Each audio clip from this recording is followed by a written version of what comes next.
أشهد أن محمد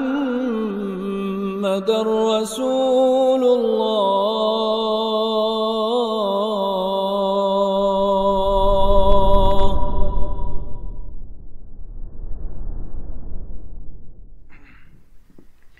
السلام عليكم ورحمة الله وبركاته. إن الحمد لله نحمده ونستعينه ونستغفره ونعوذ بالله من شرور أنفسنا وسيئات أعمالنا من يهده الله فلا مضل له ومن يضلل فلا هادي له. أشهد أن لا إله إلا الله وحده لا شريك له وأشهد أن محمدا عبده ورسوله لا نبي بعده. قال الله تعالى: يا أيها الذين آمنوا اتقوا الله حق تقاته ولا تموتن إلا وأنتم مسلمون. اللهم اجعل علومنا حجة لنا لا حجة علينا ونعوذ بك من علم لا ينفع ومن قلب لا يخشع ومن نفس لا تشبع ومن دعوة لا يستجاب لها. اللهم إنا نسألك علما نافعا ورزقا طيبا وعملا متقبلا وعلمنا ما ينفعنا وانفعنا بما علمتنا وزدنا بكرمك علما يا رب العالمين. Ikhwas sekalian rahimani wa rahimakumullah, melanjutkan kajian mukhtasar terhadap kitabnya Ibnu Rajab Jami' al-Ulum wal Hikam. Masih di hadis pertama, pembahasan niat dan hijrah. Yang akan kita bahas pertama kali yaitu aqwalus salafi fin niyyah. Perkataan-perkataan para salaf tentang niatan. Perkataan para salaf tentang niatan. Dikatakan an Yahya bin Abi Katsir, beliau berkata, ta'allamun niyyah fa innaha ablaghu minal amal. Ta'allamun niyyah, pelajarilah oleh kalian niat. Jadi niat itu patut selalu dipelajari. Kenapa? Fa innaha ablaghu minal amal. Karena niatan itu pengaruhnya lebih besar daripada amalan. Jadi niatan itu pengaruhnya lebih besar dibandingkan amalan zahir dengan izin Allah. Makanya nanti akan ada beberapa perkataan yang menunjukkan kebenaran perkataan yang disebut tadi, yaitu perkataan Yahya bin Abi Katsir. Ta'allamun niyyah fa innaha ablaghu minal amal. Jadi eksistensi niat itu dan kualitasnya berpengaruh terhadap amal, bahkan lebih berpengaruh dibandingkan dengan zahirnya amal tersebut. Berpengaruh terhadap kualitas amalan, bahkan lebih berpengaruh dibandingkan semata-mata amalan zahir tersebut. Ya. Ya, nanti akan kita lihat perkataan Abdullah bin Al-Mubarak yang selaras dengan ini atau seperti menjelaskan perkataan Yahya bin Abi Katsir ini. Tapi kemudian dikatakan oleh Zubayd Al-Yami, beliau berkata, "Inni la uhibbu an takuna li niyyatun fi kulli syai' hatta fi at-ta'ami wasyarab." Ini juga seperti menjelaskan perkataannya Yahya bin Abi Katsir. Ada korelasinya. Kata Zubayd, "Inni la uhibbu an takuna li niyatun fi kulli syai. Saya kepingin di segala hal saya, segala perbuatan saya itu ada niatan ibadahnya. Hatta fit ta'ami wasyarab, bahkan sampai di masalah makan ataupun minum. Saya pengen ada niatan, yaitu niatan yang diganjari dengannya pahala.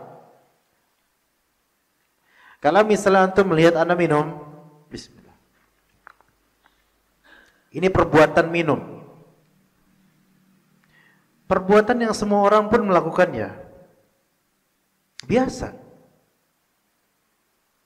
Yang membuatnya luar biasa apa? Niatan. Makanya benar kata Yahya bin Abi Katsir, pelajari niat itu. Sesungguhnya niatan itu lebih berefek atau lebih besar pengaruhnya daripada sebatas amalan zahir, perbuatan zahir. Betapa banyaknya perbuatan zahir seperti makan, minum, jalan, berlari, yang zahirnya itu sesuatu yang semua orang bisa melakukannya, bahkan tiap hari melakukannya. Tapi apa yang membuatnya spesial? Niatan ibadah. Maka niatan ibadah ini memang lebih unggul, lebih besar pengaruhnya dibandingkan amalan biasa, amalan zahir. Baik. Kata Sufyan Ats-Tsauri rahimahullah, "Ma'alajtu syai'an ashadda 'alayya min niyyati li'annaha tataqallabu 'alayya." Tidaklah aku pernah mengatasi sesuatu yang lebih berat bagiku dibandingkan niat. Yaitu tidak ada sesuatu yang lebih berat aku atasi dan aku urusin dibandingkan niat. Jadi niat ini mu'alajah. Mu'alajah itu treatment, perlakuan, treatment karena ada kesalahan atau penyakit. Ini mu'alajah. Makanya ilaj atau mu'alajah dibahasakan di Indonesia biasanya artinya mengobati. Mengobati. Ya. Tidaklah aku tidak pernah mengobati sesuatu pun yang lebih berat bagiku dibandingkan niat. Jadi mengobati niat ini adalah perbuatan yang paling berat dari pengobatan. Berat. Itu kata siapa? Sufyan Ats-Tsauri. Kenapa? Li'annaha tataqallabu 'alayya. Karena niatan itu bisa berubah-ubah pada diriku. Betul. Niatan itu bisa berubah-ubah. Yang tadinya niatannya sahihah, salihah, baik, namun karena ada faktor dan indikator tertentu tiba-tiba berubah menjadi negatif dan buruk. Akhirnya berusaha untuk diobati. Nah, itu butuh usaha, butuh ilmu, butuh iman, butuh keyakinan, butuh usaha yang sifatnya ma'nawi. Udah usaha mulai sembuh tuh, namun kemudian godaan supaya tidak ikhlas datang lagi. Hal ini hal yang manusiawi. Kalau Sufyan Ats-Tsauri yang beliau adalah seorang salaf yang saleh, beliau merasa kesulitan akan hal ini, maka coba kita melihat cermin, lebih-lebih kita gitu. Kemudian Abdullah bin Al-Mubarak rahimahullah mengatakan, ini kalimat yang luar biasa. Rubba amalin saghirin tu'azzimuhu niyyah wa rubba amalin kabirin tusaghiruhu niyyah. Boleh jadi amalan yang kecil itu dibesarkan oleh niat.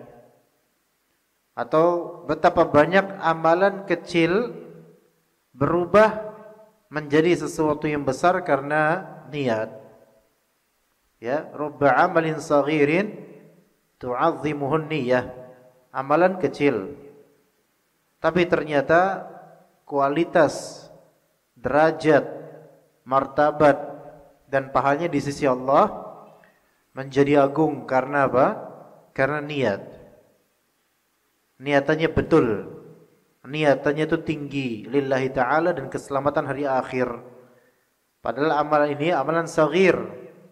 Amalan yang ya mungkin kelihatannya sederhana bagi keumuman orang.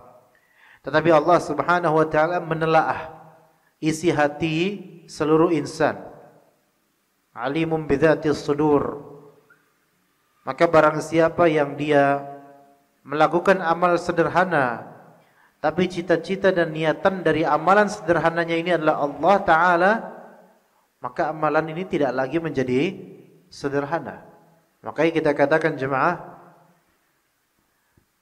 tidak ada yang disebut sederhana ketika kita meniatkannya karena Allah.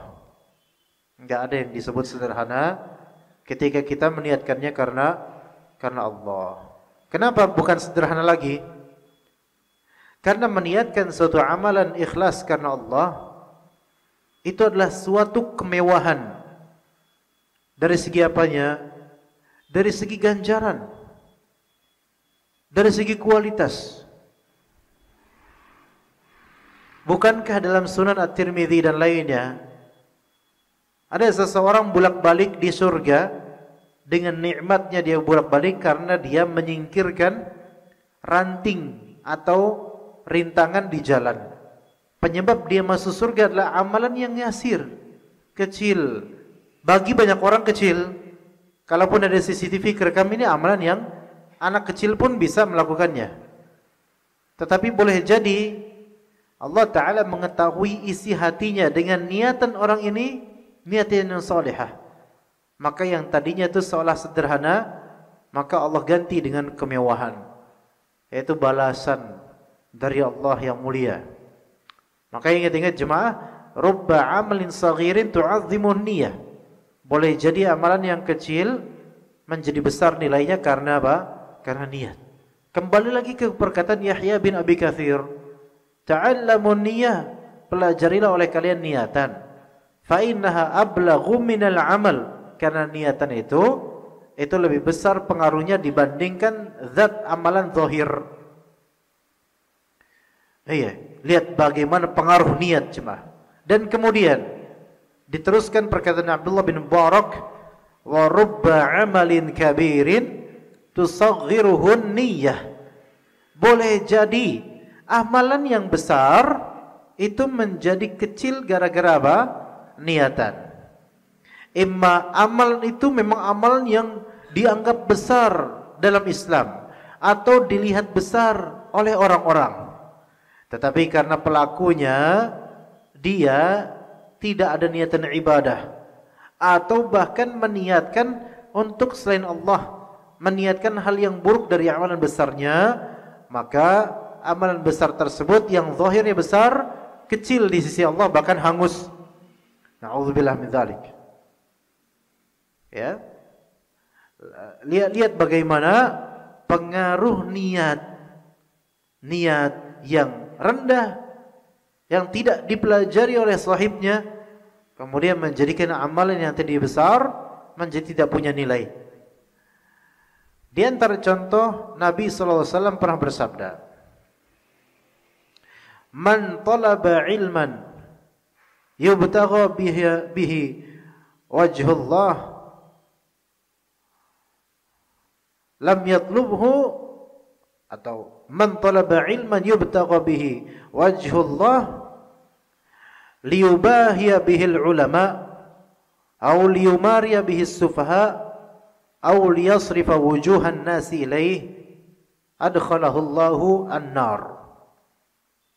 Ya, barang siapa man talaba ilman yubtagha bihi wajhullah, barang siapa yang menuntut suatu ilmu yang semestinya dicari darinya ridha Allah, wajah Allah, itu ilmu apa?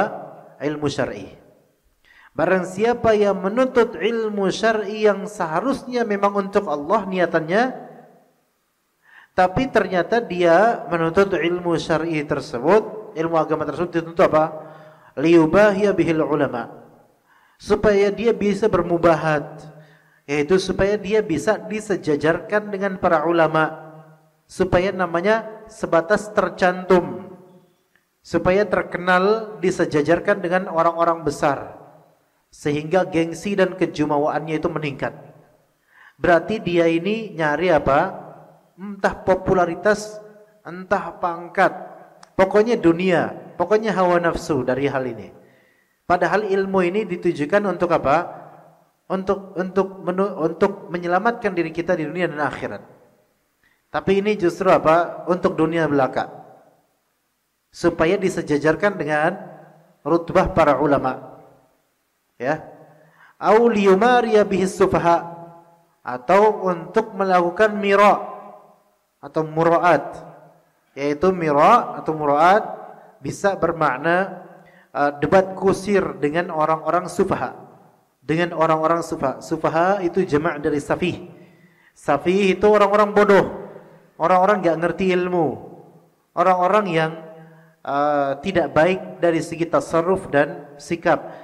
Kemudian penuntut ilmu ini supaya terlihat berilmu, dia pun berdebat dengan orang-orang bodoh.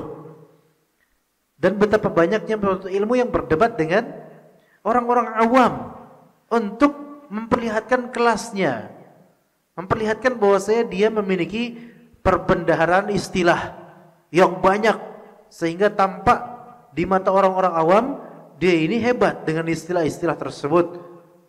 Istilahnya istilah syar'i yang tidak dimengerti oleh orang awam, sehingga kemudian membodoh-bodohi orang awam tersebut.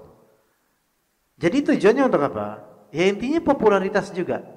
Intinya juga popularitas dan dunia, dan mungkin intinya uang. Au yang ketiga, liyasrifa wujuhan nasi ilaih. Atau yang ketiga, orang ini nuntut ilmu syar'i tapi supaya orang-orang memalingkan pandangan dan atensi mereka, perhatian mereka menuju dirinya. Yaitu untuk cari perhatian orang-orang. Ya, sebenarnya bisa dikatakan untuk cari popularitas dan simpati masyarakat. Liyasrifan wujuhan nasi ilaih, liyasrifan wujuhan nasi ilaih. Dan ini ada juga beberapa orang yang menuntut ilmu agama supaya apa?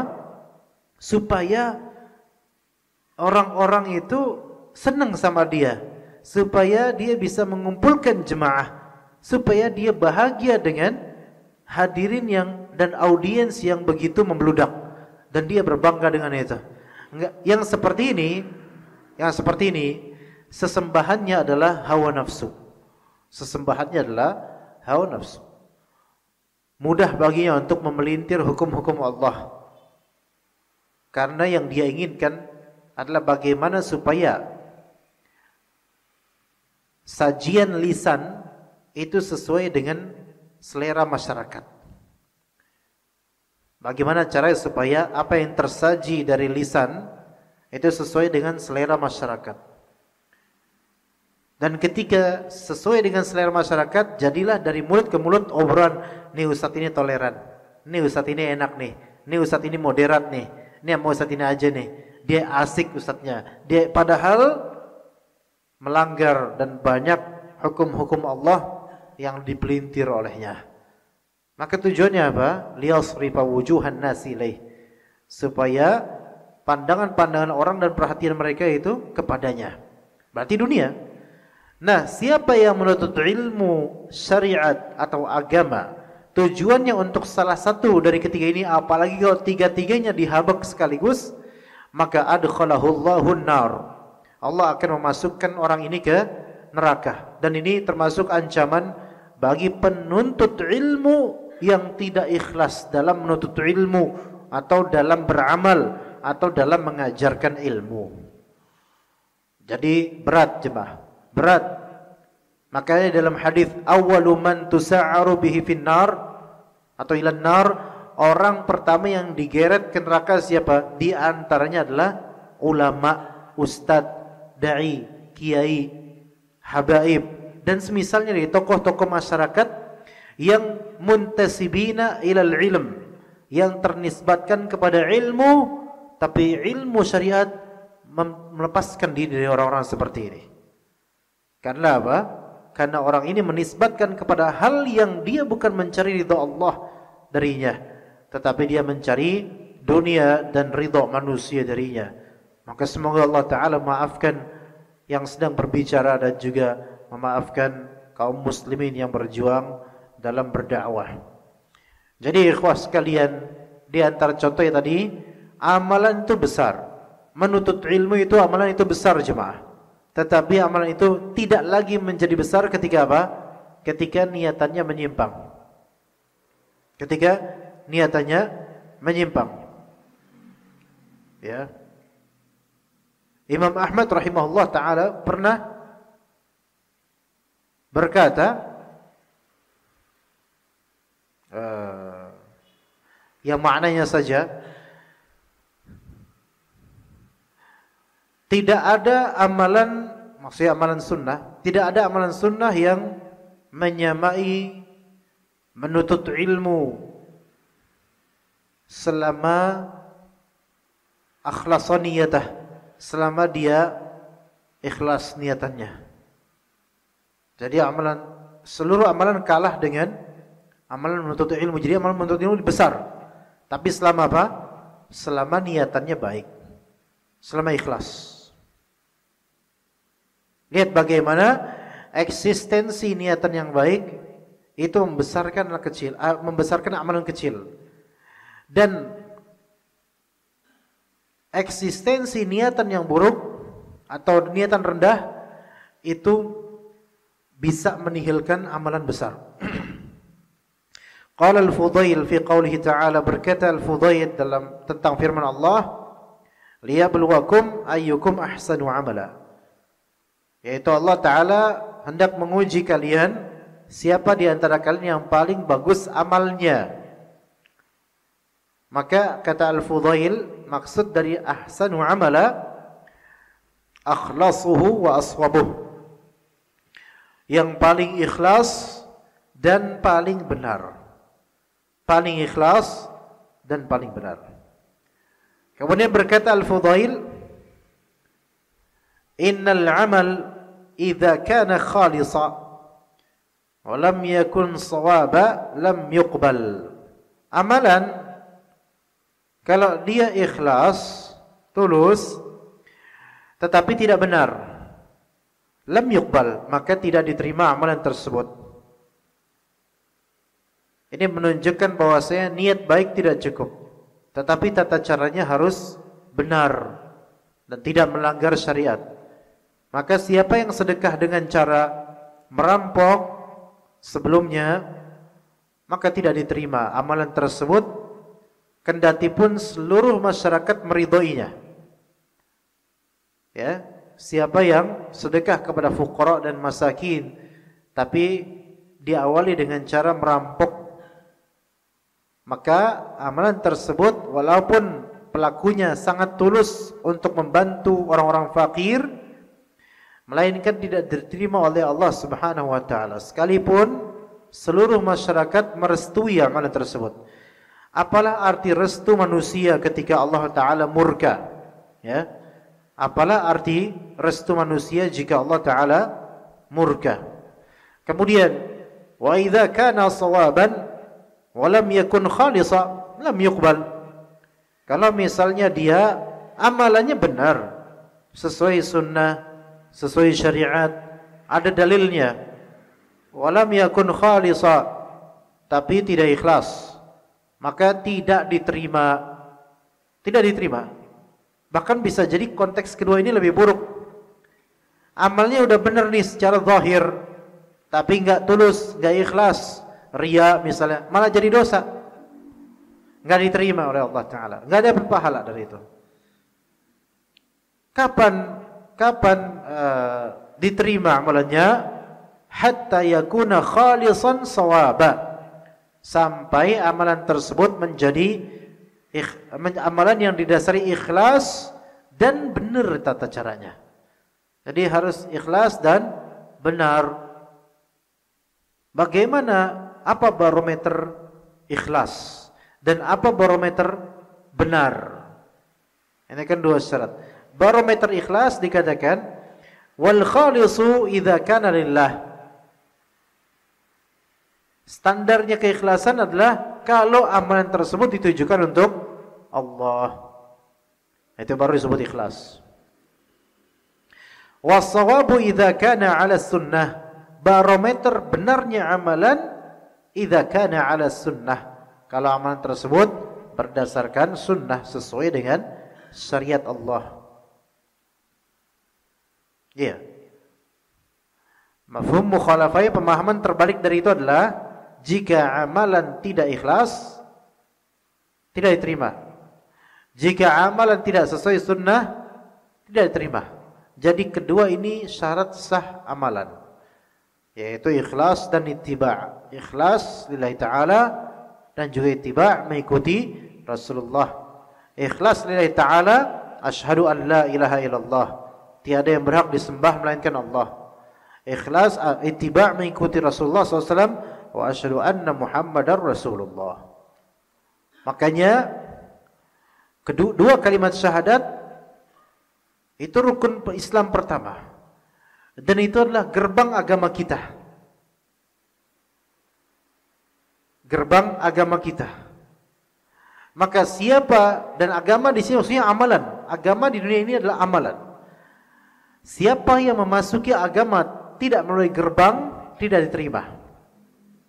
Sebagaimana siapa yang melakukan amalan tidak melalui syarat dan gerbangnya ini tidak diterima juga.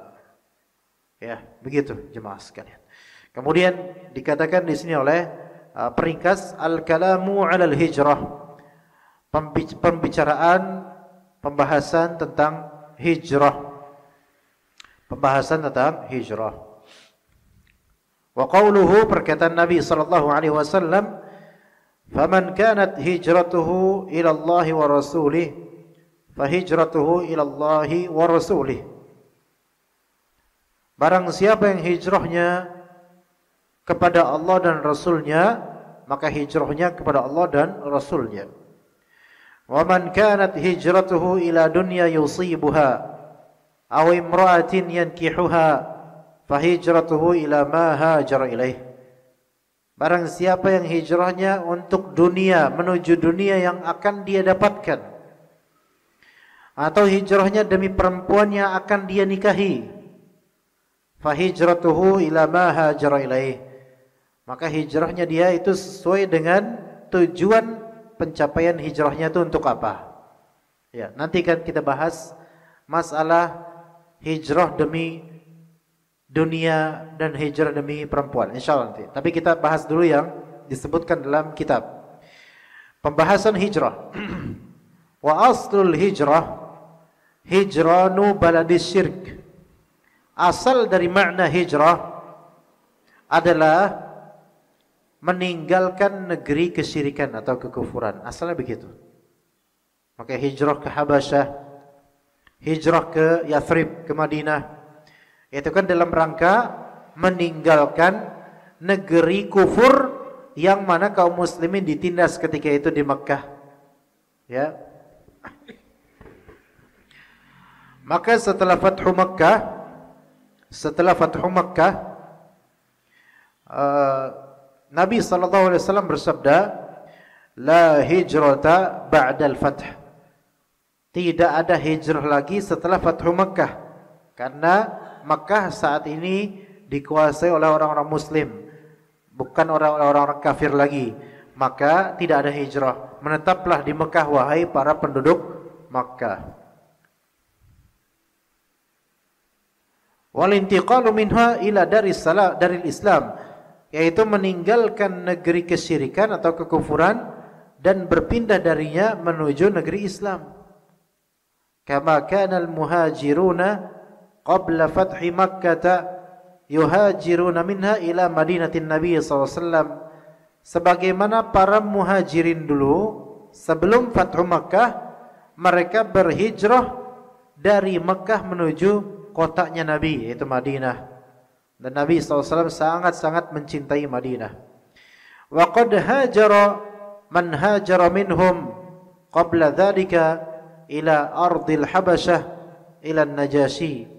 Ya, sebagian dari sahabat juga ada yang pernah berhijrah dari Makkah ke negeri Habasyah, ke negerinya raja yang atau negeri yang disebut negeri Najasyi.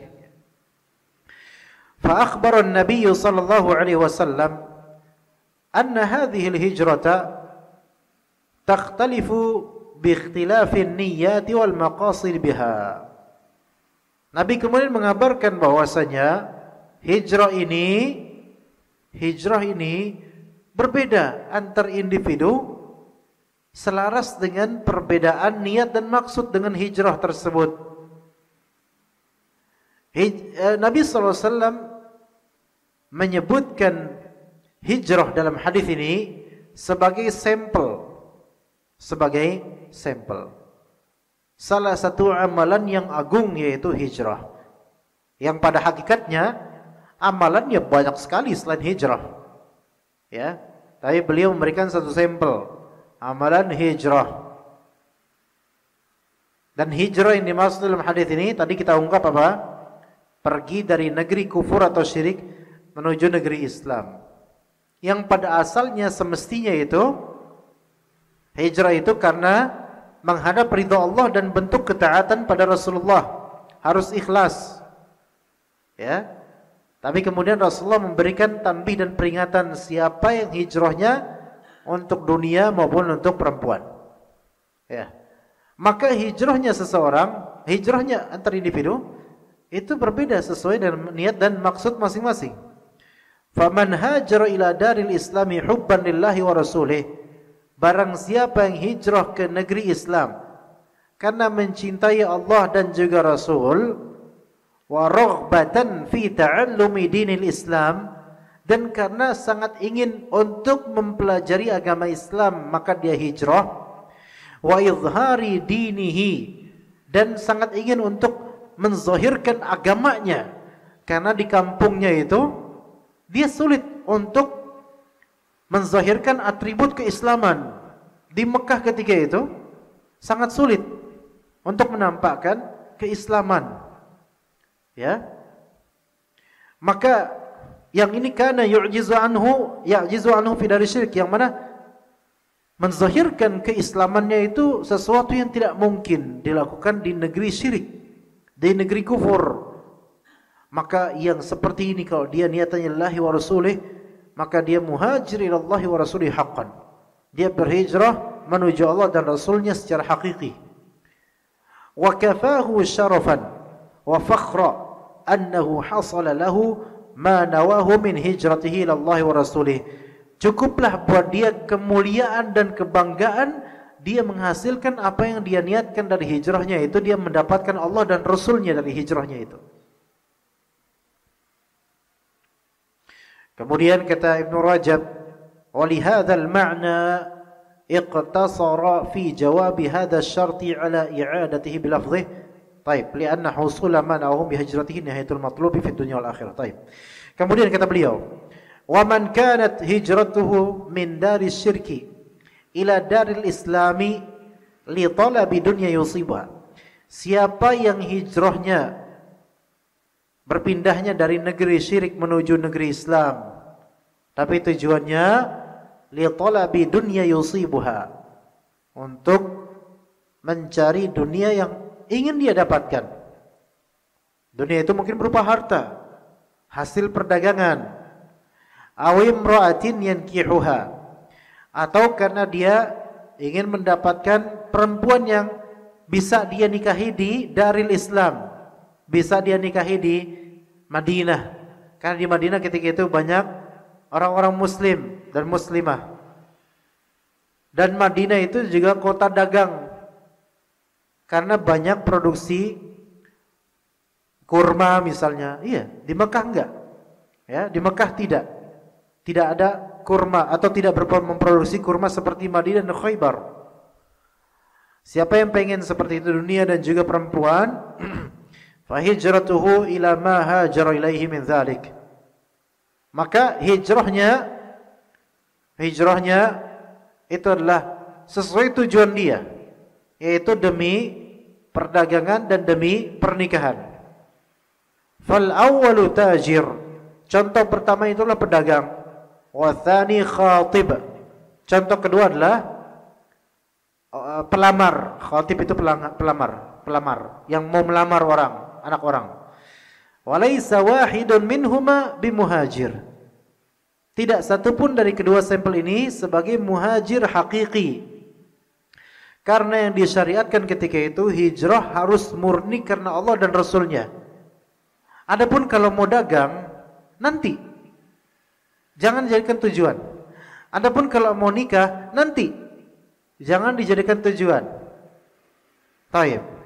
Karena ketika ada niatan untuk dagang, tujuannya itu mengurangi nilai ibadah hijrah, bahkan bisa mengosongkan atau menihilkan hakikat dari hijrah itu sendiri. Hanya hijrah badan saja, tetapi esensinya hilang karena nilainya dia untuk dagang atau untuk melamar.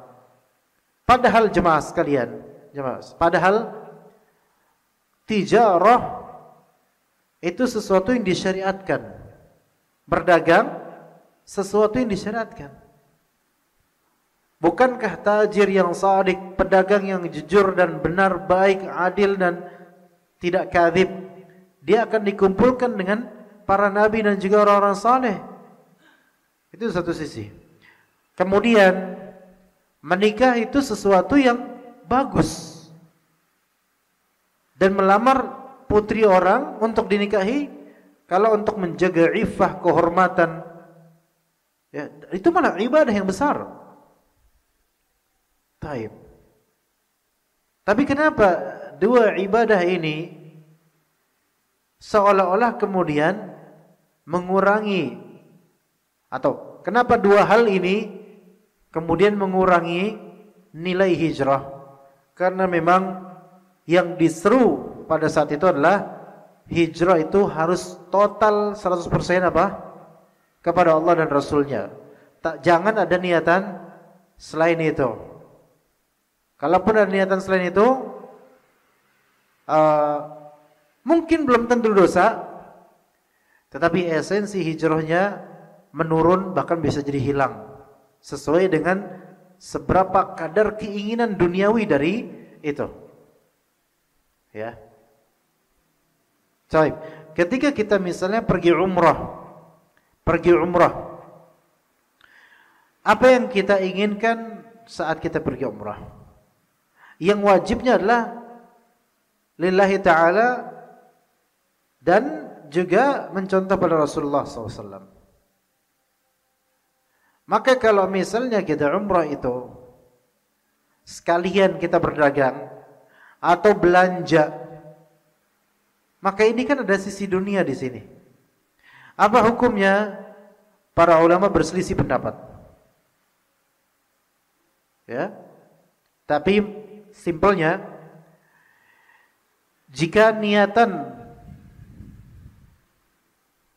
dunia dengan umrah 50-50, maka sesuai. Umrahnya sah, tapi kecil, enggak seberapa. Jika niatan dagangnya atau niatan dunianya itu lebih dominan daripada umrohnya, maka dianggap oleh para ulama ini orang bukan yang mau umroh sebenarnya. Ya. Begitu. Ya. Tapi jika niatan umrohnya lebih dominan, ada keinginan dagang, ada keinginan membeli produk Arab buat pribadi, nanti pulang bisa bawa oleh-oleh haji misalnya, tapi itu nanti deh. Maka dia sah umrohnya dan niatannya insyaallah mudah-mudahan baik, insyaallah. Semua dari kita itu mesti ada niatan sedikit dari dunia untuk atau ketika umroh. Minimal membeli oleh-oleh. Ada seperti itu. Tapi jangan sampai niatan tersebut jadi 50-50 dengan ibadah, apalagi jadi dominan. Na'udzubillah min dzalik. Ya.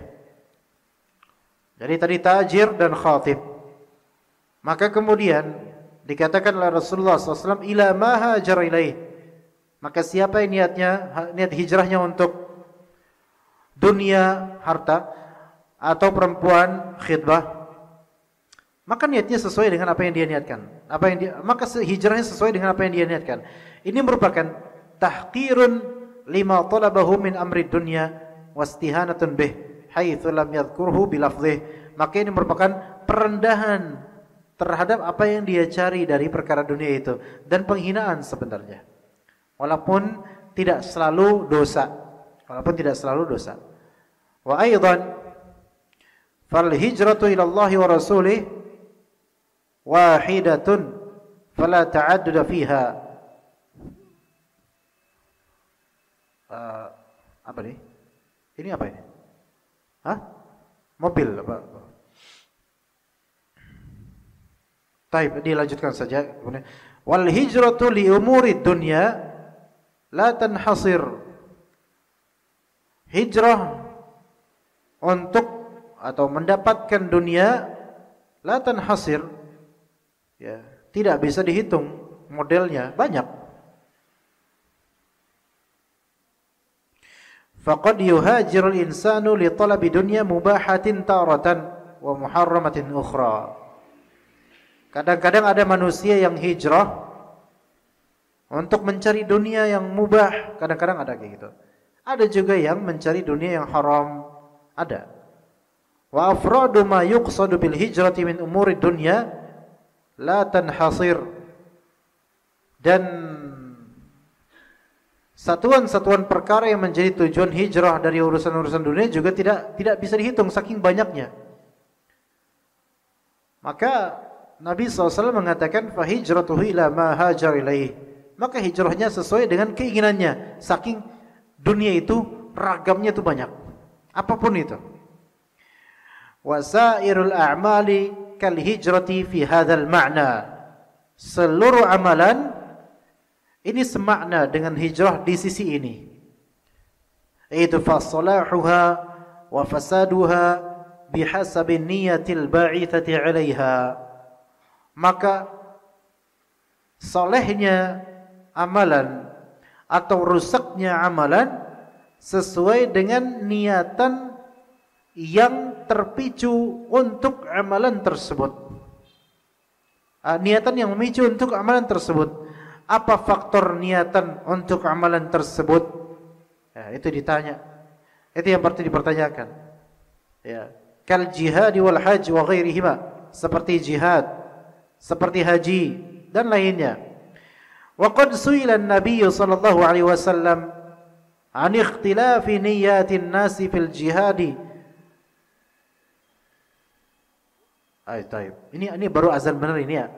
Taib. Insyaallah azan kemudian salat Isya dan kita akan teruskan langsung ba'da Isya insyaallah. Sallallahu ala nabiyina Muhammad.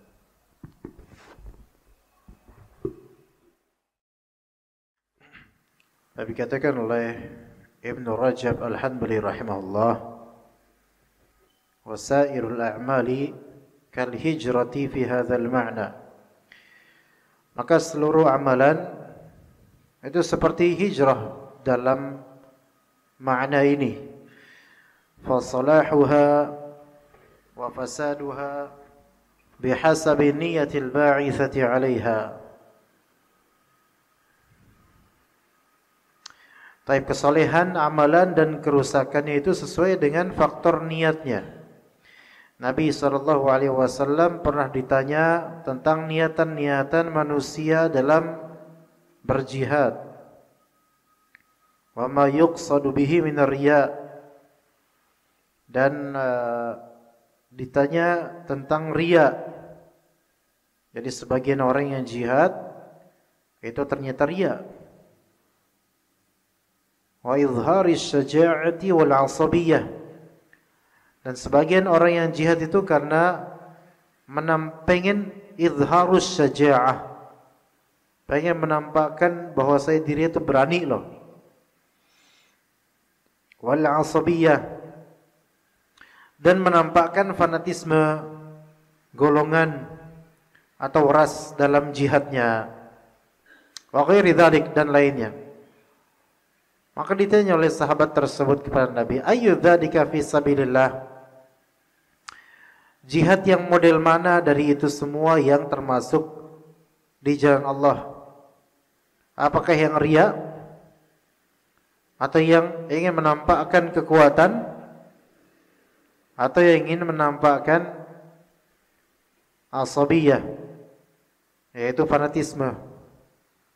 Maka kata Nabi sallallahu alaihi wasallam, "Man qatala litakuna kalimatullahi hiyal ulya, fahuwa fi sabilillah." Barang siapa yang berperang agar kalimat Allah itu menjadi tegak yang paling tinggi, itu tujuannya, maka dialah yang di jalan Allah. Ya, jadi seperti Rasulullah SAW menampik semua itu. Yang ria cuman pengen hebat-hebatan, atau cuman pengen menampakkan ras, fanatisme ras. Gak ada itu fi sabilillah. Dan ketika suatu peperangan bukan karena Allah, maka mirip dengan kondisi orang-orang jahiliyah. Oleh karena itu warga Jakarta misalnya kadang-kadang mengadakan peperangan, warga Betawi melawan orang Ambon. Ini terlepas dengan kemungkinan kesalahannya dari pendatang mungkin. Tetapi kemudian terjadi asabiyah, fanatisme ras. Kemudian dengan ormas-ormasnya, akhirnya warga Betawi mengerahkan pasukan untuk menjaga RT RW mereka dari kehadiran orang-orang Ambon. Maka ini mazmum, jelek. Terlepas dari mungkin orang Ambon yang salah, dan ini terjadi di beberapa titik di Jakarta ini. Ya alhamdulillah nggak selalu terjadi gitu loh. Ya juga kita perlu nasihati bagi mungkin ini dia tentu kita menyebut suku ini tentu bukan bermaksud untuk menjelekkan suku tertentu, karena Anda pun keturunan Betawi, ada turunan Betawi juga. Tapi yang kita lihat ya seperti ini kadang terjadi, dan pernah Anda juga menyaksikan langsung bagaimana saudara-saudara kita dari Betawi kemudian menjaga kampung mereka, dan gang-gang kecil mereka dijaga oleh pemuda-pemuda Betawi, baik atas nama Betawi langsung maupun ormas mereka. Sampai Anda pun yang mungkin nggak kelihatan kayak orang Betawi dicurigai dengan alasan karena daerah tersebut atau ada orang Ambon bermasalah di situ. Ala kulli hal ini jahiliyah. Ini karakter jahiliyah. Berperang antar sesama muslim, dan karena berbeda ras atau ada satu orang dari ras ini tersinggung, langsung kemudian menghakimi seluruh ras lawannya atau suku lawannya. Ya. Padahal kalau misal dibicarakan baik-baik, semua akan baik-baik saja dan nggak usah terpicu semuanya. Semua baik-baik saja, insyaallah. Apalagi permasalahan itu cuma permasalahan kecil, bukan masalah agama atau masalah kecil. Ya, apalagi cuma masalah serpihan-serpihan budaya kecil lah. Itu nggak perlu dipermasalahkan karena nggak dibawa dikubur, nggak dibawa dikubur. Bahkan ketika kasus 2000-an awal di Sambas, Pontianak atasnya, Mempawah, atau banyaklah tempat daerah kabupaten-kabupaten di Kalimantan Barat di 2000-an awal itu terjadi pertumpahan darah Dayak versus Madura. Dan itu sangat luar biasa, parah itu. Ya. Sampai di berita-berita kan ketika itu mungkin lebih kalau sekarang kan apa-apa disensor. Ketika itu kadang-kadang ada yang enggak disensor dari berita. Padahal di channel stasiun televisi nasional kepala dibawa ini. Memang kita ya, mungkin yang Dayak melakukan itu adalah Dayak-Dayak yang mungkin kafir. Ya memang mereka orang-orang pedalamannya. Dan kemudian pada 2005 anak ke Kalimantan, Pontianak punya murid-murid orang-orang Dayak, anak-anak Dayak dan juga anak-anak Madura, tapi itu sudah mereka udah enggak kayak dulu gitu ya.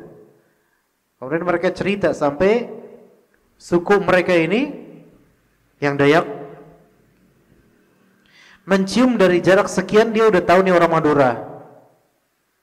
Mencium dari jarak sekian nih orang Madura ini. Jadi bau Madura itu tahu dia. Itu semua dari syaitan. Itu semua dari syaitan. Padahal apa penyebabnya? Banyak pendapat ya. Ada yang karena penyebabnya karena pohon ditumbangkan milik orang Dayak, ada penyebabnya karena perempuan dan seterusnya. Tapi akhirnya menjadi meletup sampai beberapa kabupaten. Masya Allah. Pertumpahan darah. Lihat di sini apa? Maksud dari peperangan mereka apa? Idharus syaja'ah wal 'asabiyah. Menzahirkan keberanian dan juga fanatisme belaka. Ini semua bukan fi sabilillah sama sekali. Walaupun alasan mereka menjaga teritori. Enggak. Karena semua ini kalau memang sesama muslim harus bisa dikonsolidasikan dengan baik. Iya. Makanya dalam surat Al-Hujurat ya, dalam surat Al-Hujurat kalau misalnya ada dua kubu dari kalangan beriman, mereka saling berperang, wa in ta'ifatani minal mu'minina iqtatalu fa aslihu bainahuma. Kalau misalnya ada dua kelompok dari kaum mukminin, mereka saling iqtatalu, berperang satu sama lain, berlawanan satu sama lain, fa aslihu bainahuma, lakukan islah. Jangan malah kemudian kita ngomporin. Walaupun pihak salah satunya iya salah betul, tapi karena keduanya identitasnya mukmin, muslim, maka harus islah. Apapun kesalahannya itu, hakim harus ada yang menghakimi. Enggak boleh mereka saling main hakim antar suku atau antar kelompok atau ormas. Ya, baru kemudian kalau ternyata terjadi begini, fa in baghat ihdahuma 'ala al-ukhra faqatilul lati tabghi hatta tafi'a ila amrillah. Kalau ternyata salah satu dari kelompok mukminin ini, muslimin ini ternyata baghat, yaitu membangkang, enggak mau diajak islah, yang satunya mau, maka perangilah pihak yang membangkang ini sampai kemudian mereka diserahkan urusannya kepada Allah Subhanahu wa taala, sampai mereka menyerah. Maka ikhwah, kalau dalam jihad saja, dalam jihad ya, izharus syaja'ah wal asabiyah itu enggak boleh. Menampakkan, cuma pengen menampakkan berani dan cuma pengen menampakkan saya dari suku ini loh, itu enggak boleh dalam jihad. Apalagi kalau konteksnya bukan jihad, lebih jelek lagi. Padahal jihad ini kan sesuatu yang dibutuhkan oleh kaum muslimin, berperang, jihad. Tapi kalau cuma pengen menzahirkan saya tuh kuat, saya tuh hebat, enggak boleh. Atau menzahirkan saya tuh dari suku ini loh, enggak boleh. Ya. Maka kata Nabi SAW, man qatala litakuna kalimatullahi hiyal ulya fahuwa fi sabilillah. Yang menambahkan kalimat Allah, tauhid, itu yang tertinggi, maka itulah yang fi sabilillah. Fa kharaja bihadza kullu ma sa'alu anhu minal maqasid dunyawiyah. Maka keluarlah dengan ini segala yang mereka cari, mereka minta dari maksud-maksud duniawi. Dan juga di sini ikhwah sekalian, ada hadis yang tadi ana sebutkan ikhwan ya, tentang mencari ilmu. Wa qad warada al-wa'idu ala ta'allumil ilmi li ghairi wajhillah. Allah musta'an. Astagfirullah. Dan ada kemudian ancaman terhadap mempelajari ilmu bukan karena wajah Allah. Ada ancaman bagi yang belajar ilmu syar'i bukan karena mencari ridha dan wajah Allah. Dan ini berat banget ini. Dari Abu Hurairah radhiyallahu anhu, dari Nabi sallallahu alaihi wasallam, beliau bersabda,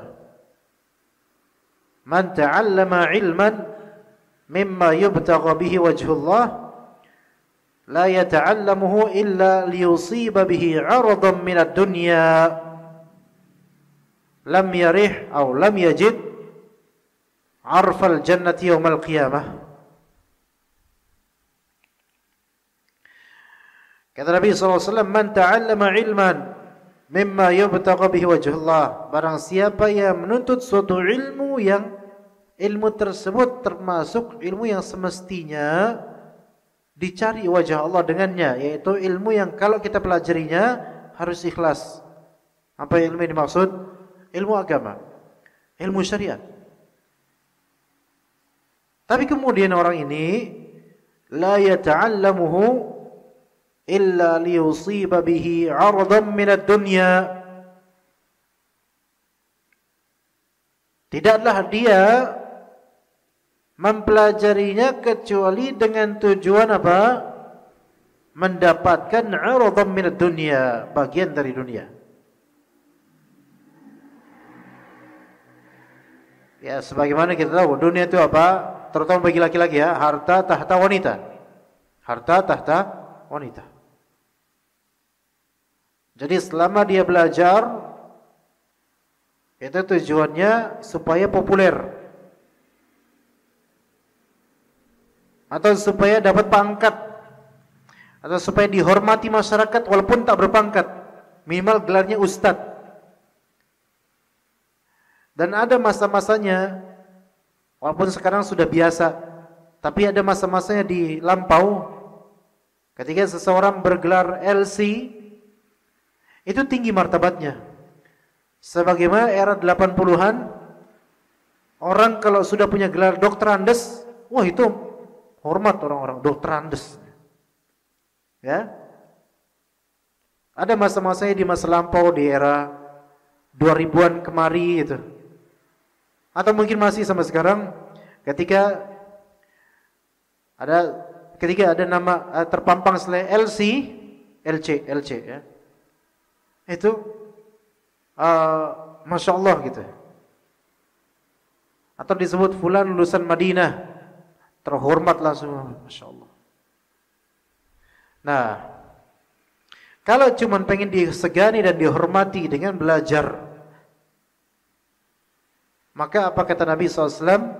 Lam yajid arfal jannati yawmal qiyamah. Dia tidak menemukan endusan wangian surga di hari kiamat. Nauzubillah min dzalik.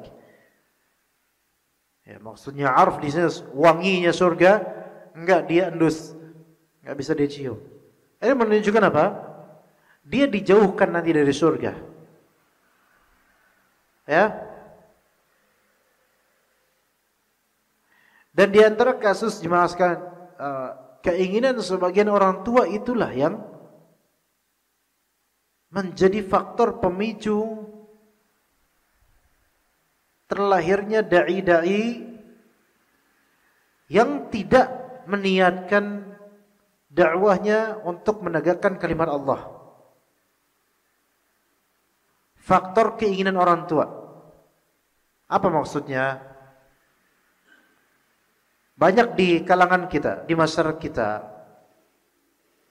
ketika orang tua hadir di majelis ilmu, kajian,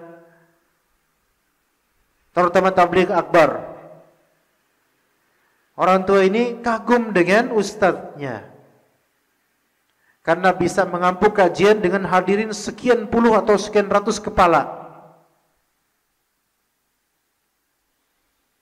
dan dihormati. Masuk ke kajian, dicium tangannya, selesai kajian, dicium lagi tangannya, dan mendapatkan serpihan dari dunia. Maka orang tua ini kemudian berpikir, coba kok anak saya kayak fulan,